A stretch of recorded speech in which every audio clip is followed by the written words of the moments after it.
In India right now, there is a new kind of race happening. And everyone, from giants like Ambani and Adani to telecom players like Airtel, is rushing to build one thing: data centers. But here's the twist. A totally unexpected player has just entered the game. Your classic, traditional real estate company. So you gotta ask, why is this happening? It feels a little weird, right? The companies known for building apartment complexes and shopping malls are suddenly diving headfirst into the world of servers and fiber optics. In this explainer, we're gonna break down exactly what their strategy is and whether these old-school players can actually survive in a playground full of tech giants.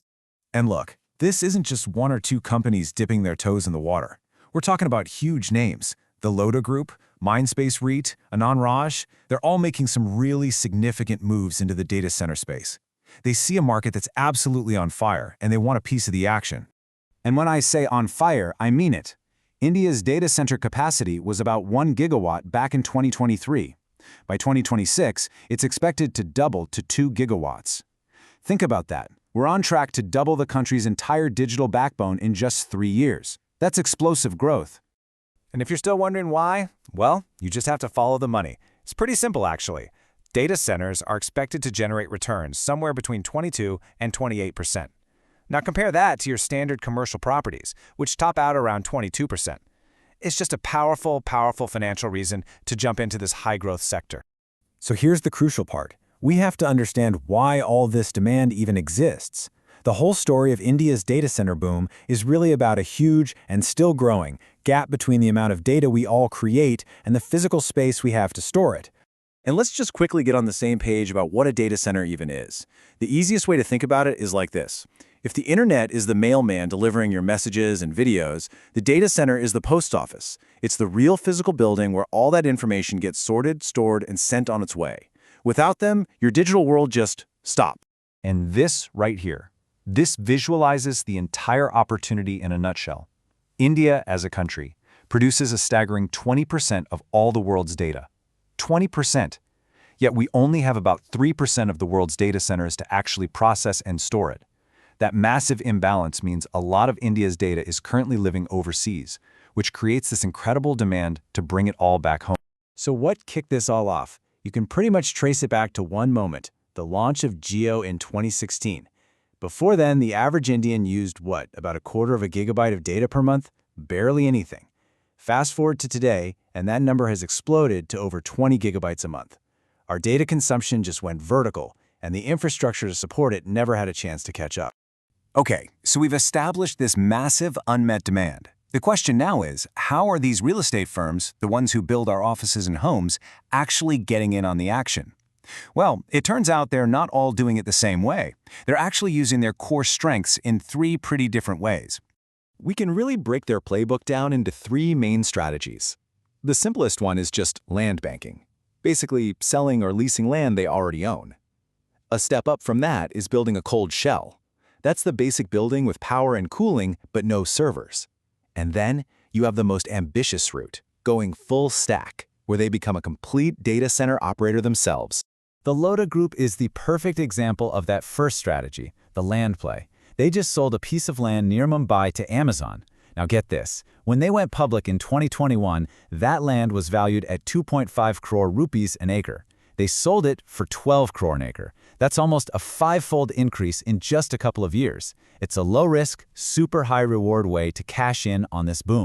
Then you've got strategy number 2, the cold shell. And companies like Mindspace REIT have this down to a science. I love this quote from their leadership. They're super clear. They're not in the complicated IT business. They just build the high-tech warehouse, and then their clients, the tech companies, come in and install all their servers and gear. They're basically just very specialized landlords. And finally, we have the most ambitious approach of all. A company like Anand Raj is trying to completely change who they are. They're not just renting out space, they are building, managing, and even offering their own cloud services. This puts them in direct competition with giants like Amazon. And they're forecasting that 40% of their future revenue will come from this new business. It's a huge bet. So you're probably wondering, how on earth do these real estate companies think they can compete in such a technical field? Well, the answer is actually pretty simple. They have a massive, almost unfair advantage that's been sitting on their balance sheets this whole time. land. Just look at these numbers. A few years ago, an acre of prime land for a data center near Mumbai would have cost you around 6 crore rupees. Today, that same piece of land can go for up to 40 crore. This just creates an incredibly high wall for any new company trying to get into the game if they don't already own the land. And this quote from the CEO of Mindspace REIT just says it all perfectly. Because they already own the land, which they bought years ago for a fraction of today's cost, their expenses are fundamentally lower. A new competitor just can't come in, buy land at these crazy high prices, and still offer a competitive rent. Their old land purchases have become a powerful defensive moat around their business. But, and you knew there was a but coming, here's the plot twist. Just as these real estate firms are carving out this clever advantage, a whole different class of competitors stepping onto the field. And trust me, they are playing a completely different game. This is where the scale of everything just changes.